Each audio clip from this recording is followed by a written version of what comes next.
네. 자, 이어서 21강 되겠습니다.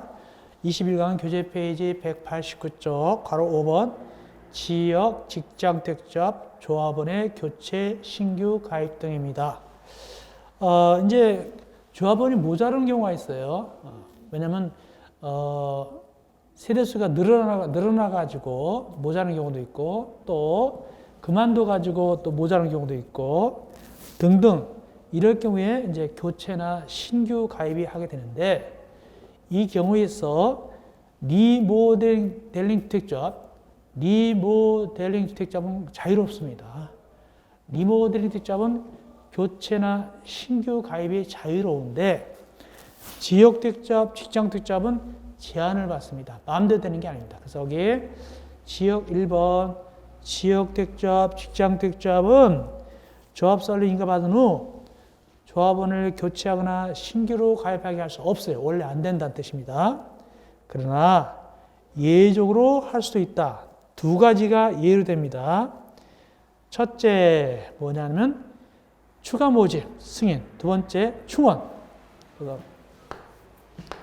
기역, 리은. 추가 모집. 그다음에 충원. 보충하는 거죠. 충원. 이 두 가지로 가능합니다. 추가 모집과 충원인데, 추가 모집은 승인을 받도록 되어 있어요. 누구한테 추가 모집 승인 받습니까? 거기 기억 보니까 시장, 군수, 구청장으로부터 조합원 수가 주택건설 예정세대를 초과하지 않는 범위에서 시장, 군수청장은 추가 모집을 갖다가 승인받아서 할 수가 있어요. 시장, 군수청장한테 추가 모집 승인받아서 추가 모집할 수 있습니다. 두 번째, 충원, 니은입니다. 다음의 경우는 보충할 수 있다. 그 뜻입니다. 어떤 경우일까 보니까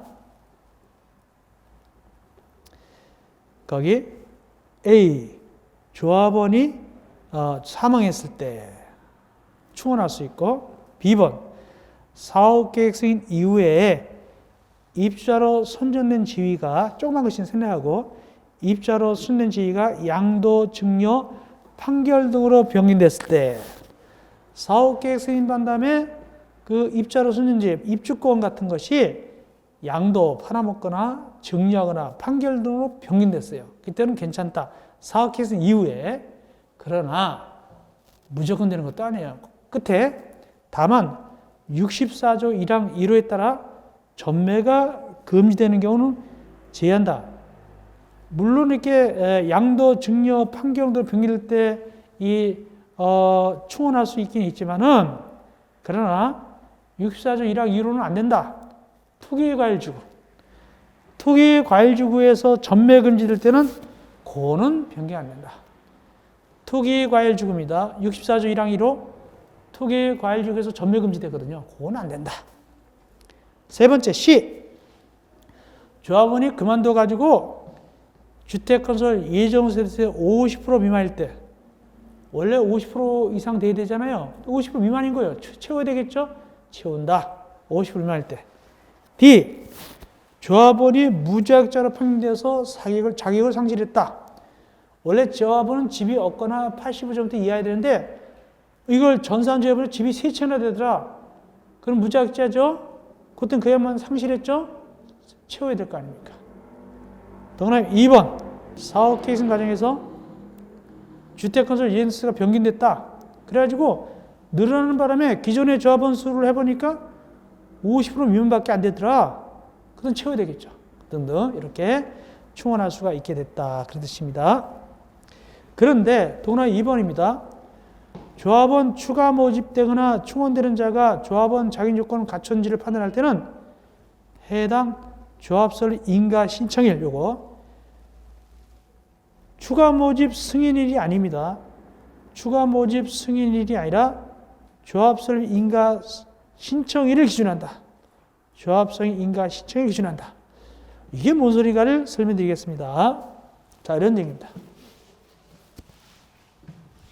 만약에 지역택자 봅시다. 지역택 조합입니다. 그래서 이때 이제 5월 달에, 5월 1일 날 A가 왔어요. A가 왔는데, 나 조합설 인가 신청입니다. 조합 인가 신청일. 이때 5월 1일 날 조합설 인가 신청하는데 지역특자입니다. 지역특자는 몇 개월 이상 거주해야 되죠? 6개월 이상 거주해야 되죠. 근데 A가 왔는데 A가 이미 이때까지 4개월을 거주했어. 4개월. 근데 인가 신청 할 때 A가 조합은 저 조합은 할래요. 또 왔더니 조합에서 인가 신청하기 전에 당신은 안 내겠네요. 왜? 몇 개월 모자라니까. 2개월 모자라니까. 6개월 이상 거주하라고 아까 했었거든요. 2개월 모자라니까 안 되겠네요. 그랬어요. 2개월 모자라니까 이 조합 못 됩니다. 6개월 이상 거주하라고 했으니까. 지역주택조합. 그래서 나중에 이제 추가 모집을 했어요. 추가 모집합니다. 여기에 만약에 10월 달에 10월 1일 달 추가 모집합니다. 10월 1일 날 추가 모집했는데 A가 달려왔어요. 안녕하세요. 저 지난번에 조합 2개월 모자라서 안 됐는데 5월 1일 10월 5개월 지났죠? 5개월 지났죠? 충분히 시간 되죠? 이제는 제가 이제 총 9개월 동안 거주한 거니까 나 이제 조합은 나 여기 A 여기 조합은 추가 모집에 내가 조합은 내가 회수했더니 어떻게 하느냐? 안 된다. 왜 안 되냐? 추가 모집 당시를 기준해서 이 A가 자격이 있느냐 없느냐를 기준하는 것이 아니라 애초에 조합설 인가 신청 당시에서 기준해가지고 자격이 있느냐 없느냐. 이때 몇 개월 모자랐죠? 2개월 모자랐죠? 당신은 안 된다. 왜? 조합설 인가 신청 기준하는 것이지 현재 기준이 아니다. 추가 모집 기준이 아니다. 그래서 너 그때 당시에 안 됐기 때문에 지금도 안 됩니다. 그래서 거기 조합설 인가 신청일 기준합니다. 옛날에 소급해서 조합설 인가 신청 기준에서 되느냐 안 되느냐를 따지는 것이 현재 추가 모집할 때를 기준하는 것이 아닙니다. 그 다음 번호의 3번 추가 모집 승인과 추가 모집에 따른 주택조합 변경에 대한 신청은 사업계획 승인 신청까지 해야 된다. 이런 것도 시험제 나왔어요. 언제까지 변경에 대한 신청한다? 사업계획 승인 신청일까지 한다. 사업계획 승인 신청일까지 그렇게 하시면 되겠습니다. 예. 이어서 사업계획 승인 신청 190조 사업계획 승인 신청. 그러니까 아파트를 지으면 사업계획 승인이 나야 돼요. 주택을 지으려면 사업계획 승인이 나야 되는데 주택법에서 주택 지으려면 사업계획 승인이 나야 되고 건축법에 의해서 주택 지으려면 건축허가가 나와야 되는 거예요. 주택법이니까 사업계획 승인 받아야 되는데 이때 조합이 설립인가 받았어요. 몇 년 내 사업계획 승인을 신청해야 됩니까? 2년 이내에 꼭 외워야 되겠네요. 인가 받았으면 2년 내에 사업계획 승인을 신청해야 됩니다. 2년 내 사업계획 승인을 신청하여야 한다.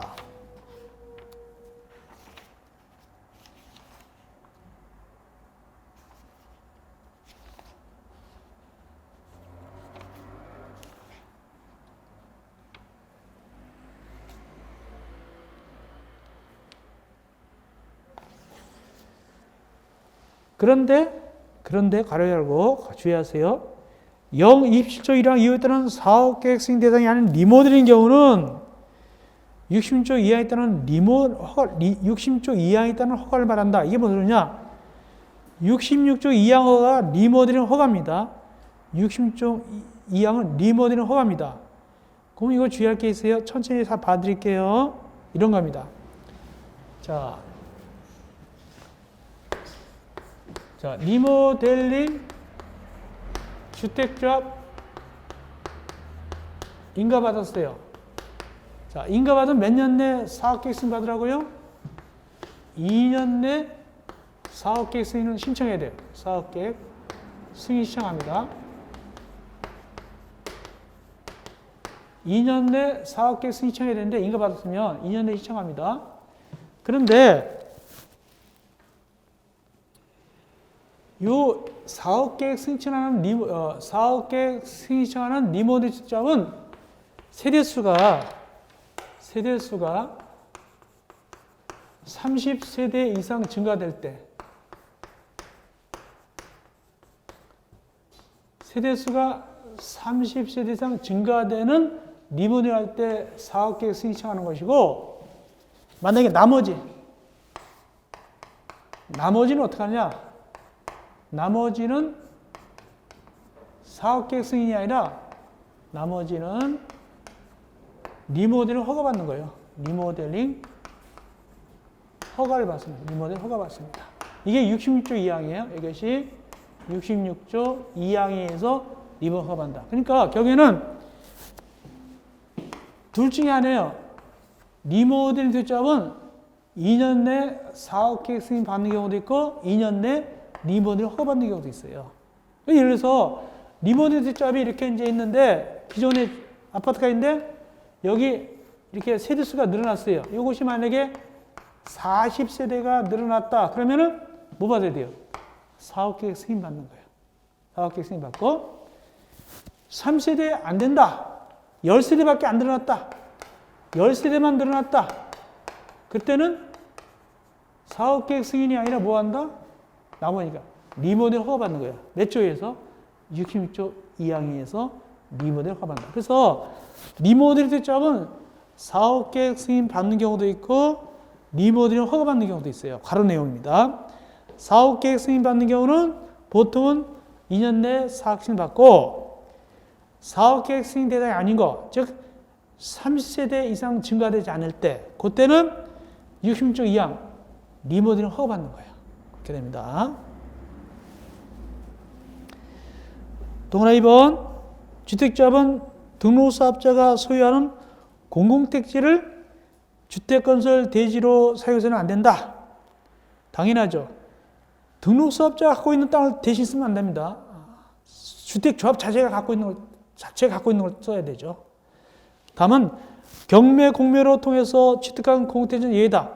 경매로 이게 낙찰한 거죠. 그건 괜찮아요. 그건 괜찮습니다. 경공매로 정식적으로 샀으니까 그런 거. 경매나 공매로.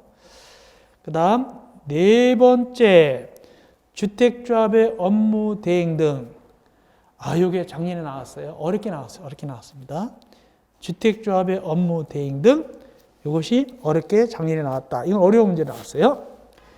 주택조합은 리모델링 빠지고, 미안하지만 리모델링 빠지고 주택조합 나머지 지역택조합, 직장택조합 하고 주택조합의 발기인은 조합원 모집 등 아래에 관한 업무를 갖다가 거기 공동사업체인 등록사업자 또는 다음에 해당하는 자한테 맡길 수가 있어요.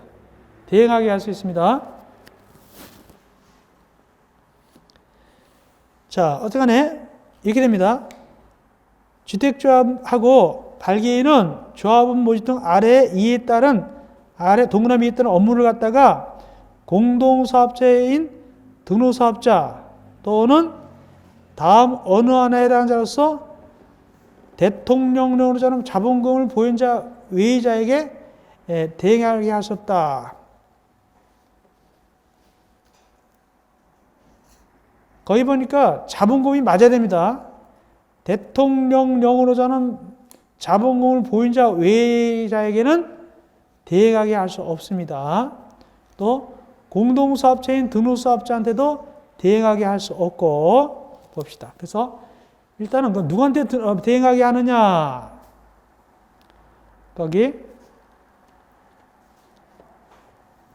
등록사업자, 중개업자, 정비사업 전문관리업자, 등록사업자, 신탁업자 그 밖에 얘네 친구들은 자본금이 맞아야 돼요. 자본금을 보유한 자 대통령령으로 정한 자본금을 보유한 자 외자에게 거기 즉 자본금을 못 맞추면 안 됩니다.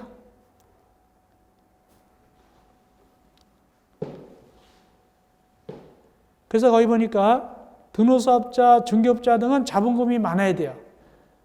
할 수가 없으니까. 어느 정도 많았느냐? 밑에 박스 요거. 법인은 5억 원 이상, 개인은 10억 원 이상. 이럴 때 이 기역, 니은, 디귿, 미음, 비할 때 맡길 수가 있는 거예요. 그 5억 원, 10억 원 그것도 시험 문제 나온 표현이나 마찬가지예요. 5억 원 나왔으니까. 그래서 일을 맡기는데 공동사업자인 등록사업자한테도 맡길 수도 없고 또는 여기 자본금이 적은 이 6개 친구한테 맡길 수가 없어요.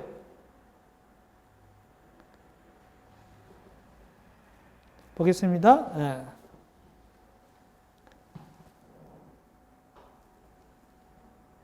그거 좀 해석이 좀 그런데 이거 천천히 봐드릴게요. 주택조합하고 발기인은 조합원 모집 등 아래 업무를, 그 아래 업무는 밑에 2번입니다. 밑에 박스입니다. 이 업무를 갖다가 사업체인 등록사업자한테는 죄송합니다. 공동사업체인 등록사업자는 맡길 수가 있습니다. 공동사업체인 등록사업자한테 맡길 수가 있고, 또 밑에 이렇게 해석해야 됩니다. 이 조문을 아주 삐뚤어나가지고 그런데 공동사업자한테는 등록사업자한테 일을 맡길 수 있고, 또 밑에 기역, 니은, 디귿, 리을, 미음, 비읍도 맡길 수가 있는데, 다만 기역, 니은, 디귿, 리을, 미음, 비읍은 자본금이 어느 정도 돼야 돼요. 얼마가 돼야 되느냐? 법인은 5억 원 이상, 개인은 10억 원 이상. 요것도 작년 23회에 나온 취지가 됩니다. 요거 법인 5억 원 이상, 그것도 나온 취지가 됩니다. 그것도 나온 거는 마찬가지예요. 어쨌든 맡길 때는 공동사업자인 등록사업자나 일정한 자본금을 갖고 있는 친구한테 맡길 수 있는데, 일정한 자본금을 갖고 있는 친구는 등록사업자, 중개업자 등등등인데 자본금을 얼마 이상 갖고 있어야 되느냐? 법인은 5억 원, 개인은 10억 원 이상 자산평을 갖고 있어야 됩니다. 이런 친구는 맡길 수가 있고, 일단 이렇게 정리합시다. 이렇게 됐고, 그럼 어떤 일을 맡기느냐? 밑에 박스. 어떤 일을 맡기냐면 밑에 박스입니다. 기업, 조합원 모집, 토지 확보, 조합설 인가 신청 등 조합설을 위한 업무 대행, 니은, 사업성 검토, 사업계획서 작성 업무 대행, 디귿, 설계자 및 시공자 선정하는 업무 지원 등등등 모두 6가지 업무를 맡길 수가 있습니다. 근데 뭐가 나왔냐? 시험제. 결정적인 밑에 동그라미 3번이 나왔습니다. 거기 뭐가 등장하냐면 아까 가운데 위에 박스에 보니까 미음에 자본시장과 금융투자에 따른 신탁업자가 가운데 박스에 미음 있죠? 이 신탁업자. 요거 결정적으로 나왔는데 이 신탁업자 다시 밑에 동그라미 3번 봅시다. 주택조합하고 발기인은 위 동그라미 2의 미음에 따른 업무 중 동그라미에 따른 미음이 뭘까요? 미음이 뭐죠? 계약금 등 자금 부과 및 그와 관련 업무 대행이죠.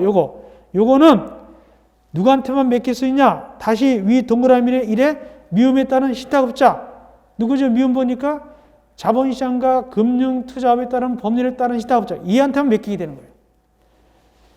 굉장히 복잡하죠? 이것이 작년 시험제 제일 어려운 표현이 굉장히 어렵게 나온 겁니다. 결론 내리면 가운데 박스에 있는 미음, 자본시장과 금융투자업에 따른 신탁업자는 뭐를 담당할 수 있냐? 밑에 박스에 계약금 등 자금 보관 및 그와 관련 업무 대행을 담당할 수 있지, 이 업무를 계약금 등 자금 보관 및 그와 관련 업무 대행을 다른 사람한테 맡기면 안 돼요. 오직 누구한테만 대행시켜야 된다? 신탁업자한테만 대행시켜야 된다. 이런 취지로.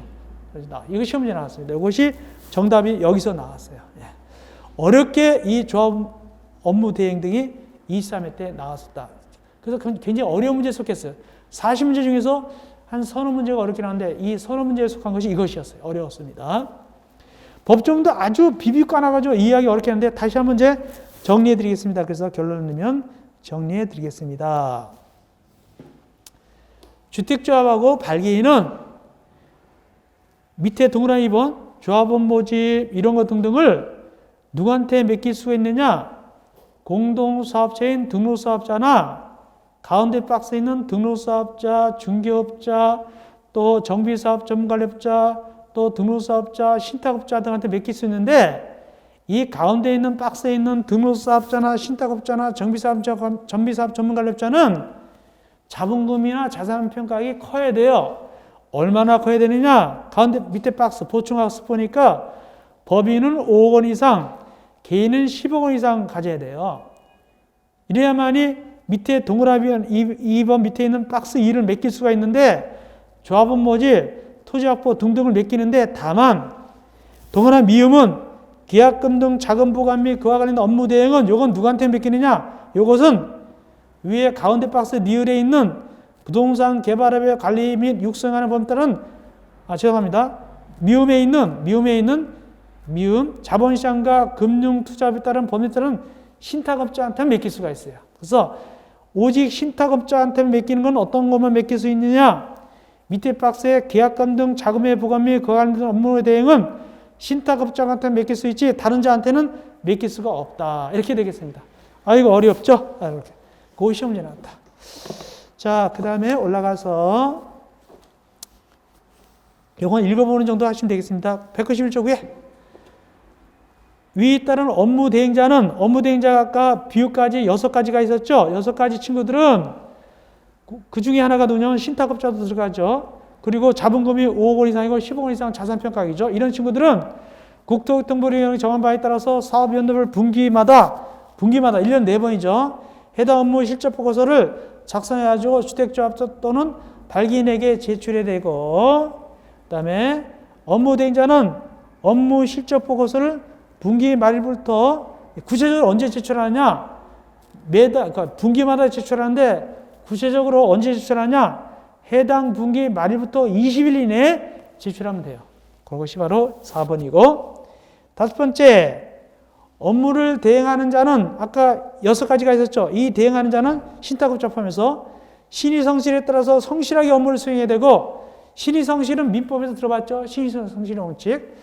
자신의 규칙 사이로 자기네 잘못으로 주택조합 또는 조합원에게 손해 끼쳤으면 배상 책임이 있다. 대행자가 잘못하니까 책임이 있다는 뜻이고, 그 다음에 6번째, 국토교통부 장관은 주택조합의 원활한 사업 추진 및 조합원의 권리 보호를 위해서 공정거래위원회 위원장과 협의를 거쳐서 표준 업무 대행 계약서를 작성 보고할 수 있다. 공평성을 기약하기 위해서 표준 업무 대행 계약서를 갖다가 작성 보고할 수가 있게 되겠습니다. 자, 여기까지가 4번 주택조합 업무 대행인데 굉장히 어려운 내용이었습니다. 나름대로 상세하게 하려고 설명을 드려봤습니다. 시험 문제 나온 것도 말씀드렸어요. 그 다음에 5번 조합원 모집 신고 및 공개 모집. 자, 이제 조합원 모집해야 되겠죠. 조합 모집하는데 어떻게 모집 절차가 이루어지는가. 다 요번에 들어간 거예요. 요게 다 1년 전에 들어갔어요. 옛날에 이런 규정 없었어요. 그래서 저도 헷갈렸는데 그 조합업무 대행된 규정이라든가 조합 모집 신고 공개 모집 규정은 이번에 다 개정된 것들이에요. 그러니까 2020년도에 개정된 것들, 이제 개정된 지 한 6개월 이상 된 거, 이제 됐죠. 이제 1년 정도 되는 겁니다. 거의. 보겠습니다. 그래서 지역택조합이나 시장택조합이 인가받기 위해서 조합 모집할 때 리모델링 택조합은 조합 모집 필요 없어요. 리모델링 택조합은 아까 말한 결의만 하면 되잖아요. 3분의 2 가방 결의만 하면 되지 조합 모집 필요 없고, 지역택조합, 직장택조합 조합 모집하는데 어떻게 모집하느냐? 일단은 자기 땅을 갖다가 얼마 이상 확보해야 되냐? 50% 이상의 해당 토지 사용권을 확보해야 돼요. 리모델링 택조합은 토지 사용권을 확보 필요 없잖아요. 지역택조합과 직장택조합은 인가받기 위해서 조합은 모집할 때는 50% 이상 토지 사용권을 확보하고 신고하고 조합 모집해요. 그리고 나중에 인가받기 위해서는 어떻게 하냐? 조합은 모집할 때는 50% 이상 사용권을 확보하고 나중에 진짜 인가받을 때는 어떻게 한다고 그랬죠? 아까? 다시 한 말씀, 아까 어디 나오냐면은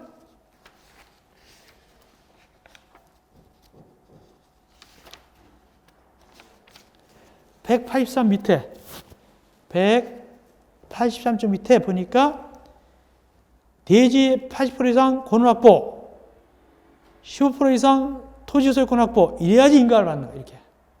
그렇게 이렇게 되는 거예요. 자, 이렇게 됩니다. 천천히 하겠습니다. 일단은 50% 이상 권은 확보가 필요해요. 권은 확보. 이게 왜 그러냐? 이게 뭐 하기 위해서? 조합 모집하려고. 모집하기 위해서. 그 다음에 50% 이상 권은 확보하고 조합 모집하고. 그 다음에 이제 인가받기 위해서는, 진짜 인가받는 거. 인가받기 위해서는 어떻게 하냐? 권은 확보하고 소유권 확보가 나오죠. 소유권 확보. 권은확보는 아까 몇 %였죠? 80% 이상 권은확보죠? 80% 이상. 소유권 확보는 15% 이상. 이게 순서가 이렇게 되는 거예요. 50% 이상 권은확보한 다음에 조합은 모집하고, 모집한 다음에 이제 인가를 받으러 갑니다. 인가 받으러 가는데, 이때 대질에서 권은확보 80%, 소유권 확보 15% 해가지고, 이걸 서류를 갖다가 첨부한 다음에 인가 받는다고 그랬잖아요. 이거.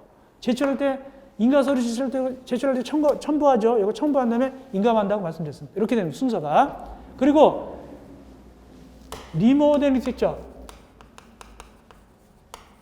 리모델링 주택조합은 이미 아파트가 있고 땅이 있기 때문에 이거 필요 없어요. 리모델링 주택조합 필요 없습니다. 누구만 얘기한다? 지역주택조합, 시장주택조합입니다. 그래서 이렇게 신고하고 이제 공개 모집하게 됩니다. 조합원을 공개 모집한다. 두 번째,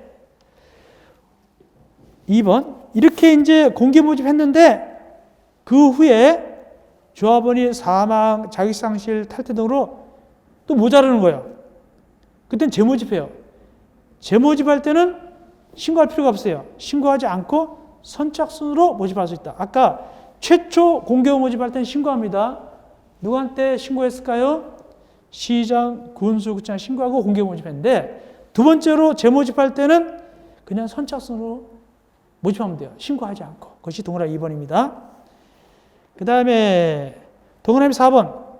신고를 받은 시장, 군수청장은 공개 모집 신고입니다. 이때는 적합한 경우는 신고를 수리하고 그 사실을 신고인에게 통보해준다. 아, 공개 모집 신고? 그래. 수리됐어. 하고 알려줍니다. 그럼 이제 공개 모집하게 되겠죠. 그 다음, 다섯 번째. 시장 등은 다음 언어와 내단할 때는 조합원 모집 신고를 수리할 수 없다. 모집 못하도록 하는 거예요. 안 돼. 왜 안 되냐? 첫째, 신고된 사업대지와 전부 또는 일부가 중복될 때 이미 신고된 것, 한마디로 물딱지가 생기는 거예요. 이미 딴 데서 모집했는데 또 모집한단 말이에요. 같은 땅인데 여기저기서 모집하면 물딱지가 생기죠. 중복됐단 말이에요. 이미 신고했는데 또 신고가 들어가니까 같은 땅인데 여러 서 써먹으니까 안 되죠. 두 번째, 이미 수립됐거나 수립된 예정인 도시군계획, 이미 수립된 토지이용계획 또는 이 법이나 관계법에 따른 건축기준, 건축제한 등에 따라 해당 주택권 대지에 주택을 지을 수 없대. 분명히 못 짓는 땅인데 공개부지 신고 들어왔다. 안 해줍니다. 못 짓는 땅이니까. 세 번째, 조합 업무를 대행할 수 있는 자가 아닌 자와 업무 대행 계약을 체결하고 경우 등 신고 내용이 법률에 위반됐다. 아까 업무 대행은 아까 6개 친구만 업무 대행 시키라고 돼 있어요. 근데 사채업자한테 이걸 대행시켰다. 말이 안 되죠. 그럴 때는 신고 안 받아준다. 리을, 신고한 내용이 사실과 다르다. 이때도 안 받아주게 되겠습니다. 이럴 때는 조합 모집 신고를 수리 안 해줍니다. 그런 내용입니다. 넘어갑시다. 그 다음 동그라미 7번 보시면 됩니다. 192쪽 위에 동그라미 7번. 주택조합 발기인은 조합 모집 신고한 날 주택조합에 가입한 것을 보고 이 주택조합 발기인은 주택조합의 가입 신청자와 동일한 권리 의무가 있다. 이 발기인이라고 해서 특별한 권리 가진 것이 아니라는 뜻입니다. 발기인도 역시 조합 모집 신고한 날에 조합원이 되는 걸 보고 일반 조합원하고 비해서 특별한 혜택을 받는 게 아니다. 그 뜻입니다. 주택조합 발기인은 가입 신청자와 동일한 권리 의무가 있다. 혜택 받는 건 아니다. 발기인이라고 해서 그 뜻이고. 그 다음 여덟 번째, 조합원을 모집하는 자 또는 대행하는 자는 주택조합 가입 신청자는 주택조합을 모집하는 자 또는 대행하는 자는 주택가입 신청자하고 주택가입 신청자와 다음 사항에 포함된 가입 계약서를 작성해야 된다. 즉 모집 주체하고 신청자가 계약서 작성합니다. 당연하죠. 계약서 작성하겠죠. 어떤 계약서 작성? 내용, 주택조합의 사업개요, 조합원의 자격기준, 각 분담금은 각종 비용의 납부 예정금액, 납부 시기, 납부 방법 등등 이런 걸 갖다가 계약서를 한단 말이에요. 그래야지 신청자가 조합가입 신청자 알아야 되니까. 그래서 모집하는 자하고 신청자 공동으로 어떻게 한다? 계약서를 작성한다. 계약이라는 것은 공동으로 작성하는 거니까 청약과 승낙위에서 작성하는 걸 같이 작성합니다. 그렇게 되어 있습니다. 다음 여섯 번째 설명 후 모집 주체, 즉 조합을 모집하는 주체는 가입 신청자가 알 수 있도록 이해할 수 있도록 설명해 줘야 돼요. 분담금은 이렇고 어떻게 이 아파트를 짓게 되고 어떻게 이런 걸 다 설명해 줘야 됩니다. 그리고 설명했으면 2번입니다. 설명했으면 주택조합 가입 신청자가 이해했음을 국토교통부령의 정안에 따라서 서면을 확인받아 가지고 주택 가입 신청자에 교부해야 되고 그 4번을 5년간 보관한다. 한마디로 가입 신청자가 주택조합 가입 신청자가 잘 알아들었습니다. 사인해 줘야 돼요. 사인해 줘야 됩니다. 사인 혹은 도장 받아가지고 그 다음에 이대로 설명했다고 그걸 그 상대방한테 주고 신청자한테 주고 그 다음에 그 복사한 거 4번을 5년간 보관합니다. 나중에 말썽 생기면 그걸 증거물로 쓰게끔 5년간 보관한다. 여기서는 이게 중요합니다. 조합 가입 신청자에 교부한 그 설명 확인한 거 몇 년간 보관한다? 5년간 보관한다. 5년간 보관한다. 지금 내용들은 다 주택조합에 대한 내용인데 상세한 규정들인데 이건 옛날에 없었어요. 작년부터 이게 새로 들어간 규정입니다. 자세하게 하도 말씀 많으니까 자세하게 이걸 집어넣었어요. 자세하게. 그 다음 7번. 다 이것도 새로 들어간 것들입니다. 조합원 모집 광고 등에 대한 준상. 한마디로 과대 광고 안 된다는 뜻이죠. 과대 광고 안 됩니다. 봅시다. 조합 모집 등에 관한 준상. 첫째, 조합 모집하기 위해서 광고할 때는 다음 내용이 들어야 된다. 지역택조합 또는 직장택조합을 모집을 위한 광고라고 확실하게 명시를 해야 됩니다. 두 번째, 조합원 자격 기준. 세 번째, 주택건설 대지의 사용권호 및 소유권 확보 비율. 아까 말한 대로 인가받으면 못한다고 그랬죠? 인가받으려면 권원 확보 80%, 소유권 확보 15% 이상 받으라고 그랬죠? 그걸 확보했다는 걸 해야 돼요. 알려줘야 돼요. 광고할 때는. 기타 이런 규정을 다 알려줘야 됩니다. 그 다음에 두 번째, 모집 주체가 조합원 가입을 권유하거나 모집 광고할 때는 다음 행위가 안 된다. 한마디로 과대 광고하거나 사기치면 안 된다는 뜻입니다. 이 조합주택만 들어가기만 하면 떼돈 법니다. 몇 년 지나면 몇 번 이런 식으로 유인하면 안 된다는 뜻이 바로 193쪽 위에 나옵니다. 보겠습니다. 조합택의 공급 방식, 조합원 자격증 등을 충분히 설명하지 않거나 누락해서 제한 없이 조합에 가입하거나 주택을 공급할 수 있는 것을 오해하게 하는 경우, 그 조합은 자기 까다로운 기준 같은 거 얘기를 안 해요. 그냥 대강 얘기해놓고 무조건 됩니다 이런 식으로 하면 안 된다는 뜻이고, 두 번째, 사업계획 승인을 통해서 확정된 사항을 사전에 확정된 것처럼 오해하게 하는 행위. 분명히 여기 경전철이 들어옵니다. 혹은 전철이 연장됩니다. 확정도 안 된 걸 갖다가 이렇게 미리 막 된 것처럼 하고. 세 번째, 사업 추진 과정에서 조합원이 부담해야 할 비용이 추가로 발생해서 불구하고 확정돼 오해하게 하는 게, 요거 부담을 2억만 내시면 됩니다. 이제 더 낼 거 없어요. 이런 식으로 해놓고 나중에 이제 공사하다가 사실은 1억 더 내야 되겠네. 이런 식으로 사업이 말이죠. 이게 더 내. 이런 식으로 더 추가로 받게 하면 안 된다는 뜻이죠. 그러니까 확정도 안 된다. 확정된 것으로 얘기해가지고 이 돈만 내면 됩니다. 이런 식으로 하면 안 된다고 하고, 그다음에 주택건설 대지의 사용권 및 소유권 확보 비율을 사실과 다르게 불명하게 제거하는 행위. 원래 30%밖에 확보 못했는데 50% 확보를 하고 거짓말을 한다든가, 대강 대부분을 확보했습니다. 이런 식으로 한다든가, 이렇게 하면 안 되고. 다섯 번째, 미움. 조합사업의 내용을 사실과 다르게 설명하거나 그 중요한 사실을 은폐 또는 촉수하는 행위. 다행히 이게 불리한 거는 숨긴다든가 이렇게 하면 안 되겠죠. 그 밖에 이런 걸 갖다가 하게 되면 안 된다. 한마디로 조합원을 갖다가 속이면 안 된다는 뜻입니다. 여덟 번째, 조합 임원의 결격사유. 이것도 이번에 새로 들어갔어요. 조합 임원의 결격사유. 다 이번에 새로 들어갑니다. 1년 전에 들어간 것들. 그래서 저도 이거 가르치는 것이 이제 새롭게 가르치는 거예요. 사실상. 새롭게 가르치는 겁니다. 자, 여섯 번째, 조합 임원의 결격사유. 조합 임원은, 즉, 발기인이나 임원은 이러면 안 된다. 발기인이나 임원의 결격사유입니다. 첫째, 거의 비슷하죠? 미성년자, 피성년에게는 피안정이 이거 다 같고, 기억, 니은, 디귿도 같죠? 디귿도 같죠? 근고 이상 실현 선고 받고 면제자가 2년 지나야 되고 살고, 근데 리을도 똑같죠. 집행유예도 역시 그 유예가 아니면 안 되죠. 집행유예는 2년 필요 없다고 그랬어요. 근데 뭐가 중요하냐. 그거 미음이 중요해요. 미음. 미음이 뭡니까? 선고유예라는 게 들어가서 선고유예. 선고유예가 들어갔습니다. 선고유예, 미음. 금고 이상 선고유예 받고 그 선고유예 기간중에 있는 사람. 요건 다른 데서 없었잖아요. 요거 있습니다. 주의하세요. 그럼 집행유예하고 선고유예는 어떻게 다르냐? 집행유예하고 선고유예는 어떻게 다르냐? 집행유예가 좀 센 겁니다. 집행유예가 좀 세고 선고유예는 더 약한 겁니다. 선고유예는 더 약합니다. 선고 자체를 안 해요. 그래서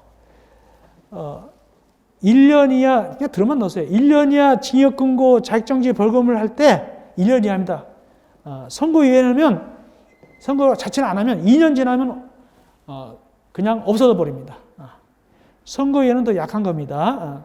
집행유예는 들어가 사는 것이 아니라 돌아다니면서 그 기간이 지나면 선고 효력을 잃는 것이고, 요거 선고유예는 기소 자체를 안 한 걸로 봅니다. 기소 안 한 거. 몇 년 지나면? 2년 지나면. 그래서 선고유예는 더 약한 것도 여기 들어있다 하시면 됩니다. 집행유예 기간 중에 있는 사람도 해당되지만 선고유예 기간 중에 있는 사람도 역시 안 된다 그 뜻입니다. 집행유예와 선고유예는 둘 다 2년이 필요 없습니다. 디귿 실형선고는 2년이 지나야 되죠. 그걸 아시면 되겠습니다. 예, 그런데 하시면 되겠습니다. 다음 2번, 번호 2번. 발기인이나 임원이 다음에 날 땐 당연히 상실하고 퇴직한다. 기억, 발기인이 자격기준을 갖추지 않거나 조합의 임원이 자격기준을 갖추지 않으면 당연히 지위를 상실하고 퇴직하게 된다. 또 니은, 주택조합의 발기인 또 임원이 지금 얘기한 7가지 결격사에 해당할 때도 역시 지위를 상실하고 당연히 퇴직한다. 여기 조합 임원의 결격사유가 중요한 거 뭐가 있는데 아까 얘기한 대로 뭐다? 선고유예도 결격사유다. 꼭 아시기 바랍니다. 넘어갑시다. 그 다음에 194주 위에 이때 그 지위가 상실된 발기인이나 임원은 지위나 상실되기 전에 한 행위는 효력을 상실하지 아니한다. 그만두기 전에 한 행위는 책임져야 돼요.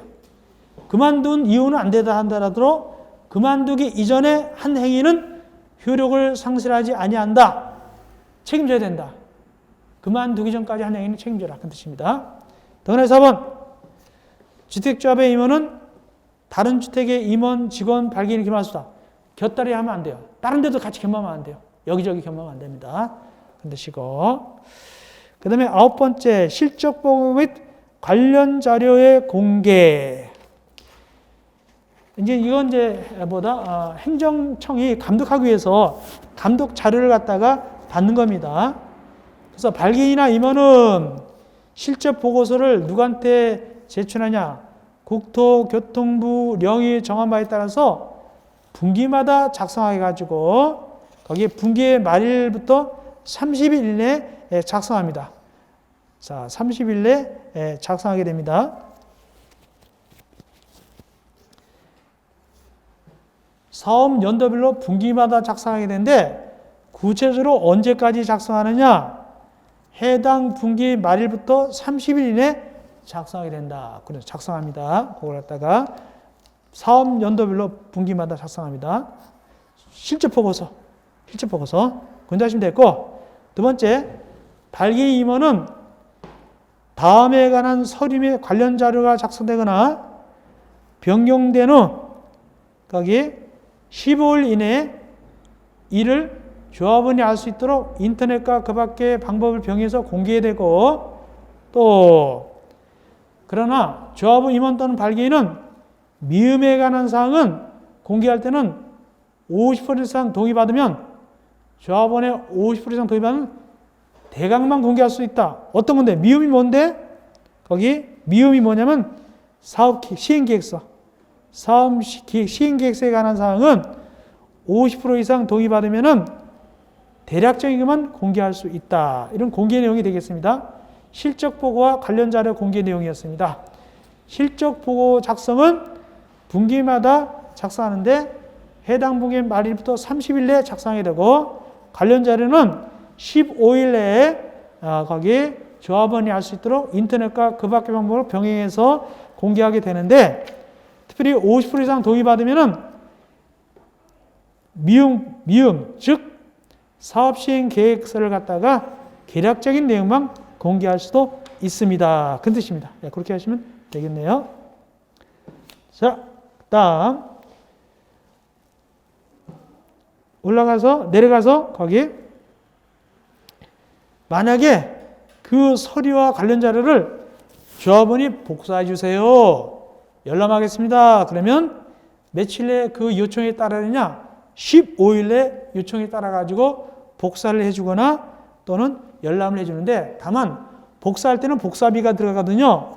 그때는 실비 범위에서 청구인이 부담한다. 복사해가는 사람이 돈 내라는 뜻입니다. 그렇게 하시면 되겠습니다. 네. 다음 올라가셔서 4번, 동그라미 4번입니다. 동그라미 4번. 주택조합 또는 발기인 또는 임원은 주택조합의 발기인 또는 임원은 거기 원활한 사업 추진과 조합원 건립을 위해서 연간 자금 운용 계획 및 자금 집행 실적 등 돈을 얼마 썼는가 이런 겁니다. 회계관계죠. 이걸 갖다가 국토교통부로 정하는 서류 및 자료를 국토교통부로 정하는 바에 따라서 매년 정기적으로 시장 등에게 제출한다. 감독권자가 시장이에요. 시장 군수주한테 매년 제출합니다. 자금 쓴 거, 돈 쓴 거. 그렇게 하시면 되겠습니다. 다음 10번. 주택조합 사업의 시공 보증.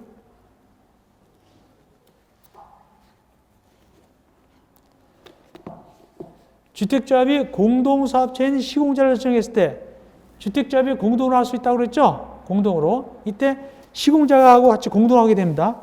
공동을 할 때 그 시공자는 자기가 제대로 잘 짓겠습니다라고 누구한테 거기 조합에 제출해야 됩니다. 시공보증서를 국토교통부령을 정하는 기관의 시공보증서입니다. 시공보증을 위해서 시공보증서를 갖다가 조합에 제출한다. 그래서 주택조합하고 시공자가 공동을 할 때는 시공자가 시공보증서를 갖다가 제출해야 돼요. 누구한테? 조합에. 잘 하겠습니다는 시공보증에 대한 시공보증서를 제출하는데 시공보증이 무슨 내용이냐? 거기 보니까 시공보증 내용은 보니까 만약에 이행을 못했다.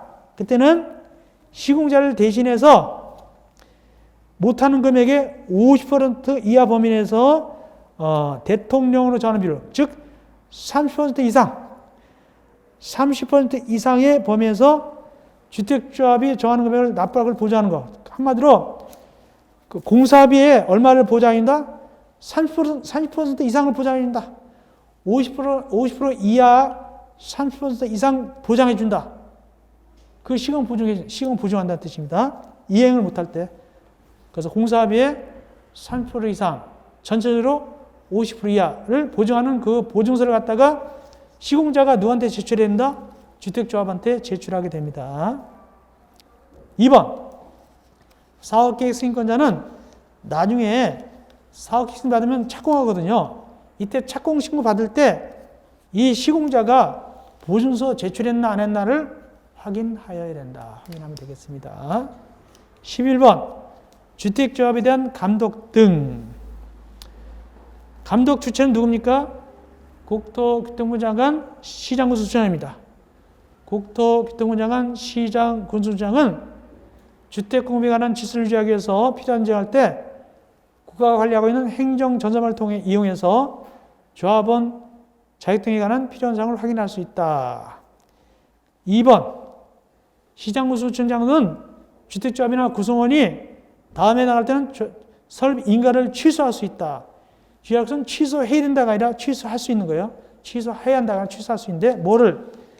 거짓이나 그 밖의 방법으로 설립인가 받았을 때, 명인이나 처분을 위반했을 때 이때는 취소할 수 있지 취소해야 한다가 아닙니다. 그거 주의하시기 바랍니다.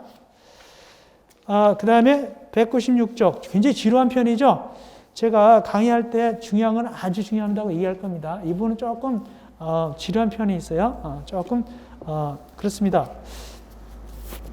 중요한 건 중요하다 꼭 얘기합니다. 제가 조합 가입 철회 및 가입비 등의 반환. 아까 조합 가입했으면 처리할 수 있다고 그랬죠? 규약에 따라 처리할 수 있다고 했어요. 무조건 처리하는 건 아니라 조합 규약에 따라 처리할 수 있고 또 가입비도 조합 규약에 따라서 가입비 반환하지 무조건 100% 반환하는 건 아니라고 그랬어요. 자, 그 내용이 나옵니다. 모집 취소는 주택자 가입 신청한 자가 신청할 때는 납부해야 할 일정 금액을 이체하도록 해야 된다. 모집 주체는 가입 신청한 자가 신청하는 때 납부해야 하는 일체 금전을 대통령령으로 정한 기간에 예치하도록 해야 된다. 한마디로 이 가게 직접 주는 것이 아니라 가입자가 모집 주체할 때 돈을 직접 내는 것은 아니고 이체한단 말이죠. 제3의 기간, 금융기관에 이체합니다. 이체하게 됩니다. 모집 주체 자기 것이 되는 것이 아니라 이체한다. 제3의 기간에 이체하게 됩니다. 돈 낸 걸, 가입자가 낸 걸 이체하게 되고, 이때 가입 신청자는 가입 등을 이체한 날부터 30일 내에 가입 신청을 처리할 수 있다. 돈 낸 날부터 은행 같은 데 이체한 날부터 30일 내에 나 그만할래요 할 수 있다. 그러니까 30일 넘으면 처리가 안 된다는 뜻입니다. 30일 내에 처리하려면 30일 내에 처리해야 된다. 30일 내에 처리해야 됩니다. 그만하겠다고. 우리가 무슨 방문 판매 그런 거 할 때 일주일 내에 처리하는 거 있죠? 그런 거. 7일 내에 처리하는 거 있죠? 30일 내에 처리할 수 있습니다. 더 지나면 처리를 못 해요. 그 다음에 철회의 의사표시는 철회를 서면하는 경우는 철회 의사표시를 서면을 발송한 날에 효력이 발생한다. 도달지 예외죠. 우리가 민법 총칙에 있어 의사표시는 도달지가 원칙이잖아요. 이건 예외로 발신주의다. 발송한 날 효력이 발생합니다. 이거는 도달한 날이 아니라 발생한 날. 그 조합 신청자가 나 안 할래 하고 발송만 하면 발송 날짜 딱 은행이 아니라 우체국 가서 도장 딱 받아놓으면 효력 발생합니다. 도달주의가 아니라 발신주의다. 요거는. 네 번째, 모집 주체는 주택가입 신청한 자가 청약을 철회한 경우 철회 의사가 도달한 날부터 7일 내에 예치기한자에게 가입비 등의 반환을 요청해야 된다. 그래서 이제 철학 의사표시가 이제 도달을 했어요. 효력은 이미 발생했습니다. 효력은 발신할 때 발생했어요. 그러나 절차적으로 의사표시가 도달하면 모집주체가 그때 알았죠. 그럼 알은 다음에 7일 내에 이제 그 은행 같은 데다가 가입비 등을 반환을 요청합니다. 돈 돌려주세요라고 요청한다는 뜻입니다. 그러면 예치기한장은 은행 등은 요청받으면 요청부터 10일 이내에 가입비 등을 예치한 자에게 반환한다. 그 이제 처리한 자한테 돈을 돌려주게 됩니다. 10일 내에 돌려주게 됩니다. 다음 여섯 번째, 모집주체는 주택자 가입을 신청한 자에게 청약 처리를 이유로 위약금 또는 손해배상을 청구할 수 없다. 돈 그대로 돌려줘야 된다. 까면 안 된다는 뜻입니다. 가입을 신청한테 청약 처리를 이유로 위약금 손해배상을 청구할 수 없다. 30일 이내니까. 더 오래된다면 문제가 돼요. 30일 이내 안 한 것이니까 위약금 내시오. 어떤 걸 공제하겠습니다. 그러면 안 된다는 뜻입니다. 그대로 그 돈을 다 내야 됩니다. 자, 그 다음에,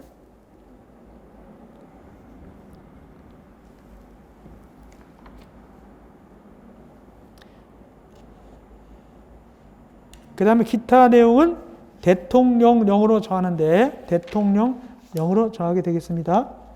자, 보충 학습까지 봐드리겠습니다. 심화강의니까 보충 학습까지 봐드리겠습니다. 모집 주체는 위 4, 동그라미 4번. 4번이 뭐죠? 7일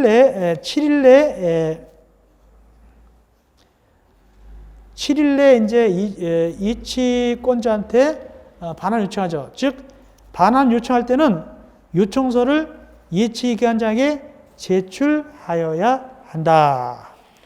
두 번째, 모집주체는 가입비 등을 예치한 날부터 30일이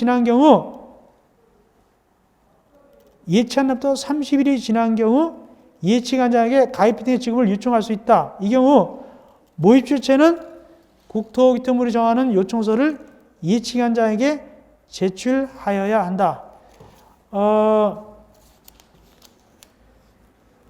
예치하는 경우는 30일이 지났을 때 가입비 등을 요청할 수 있습니다.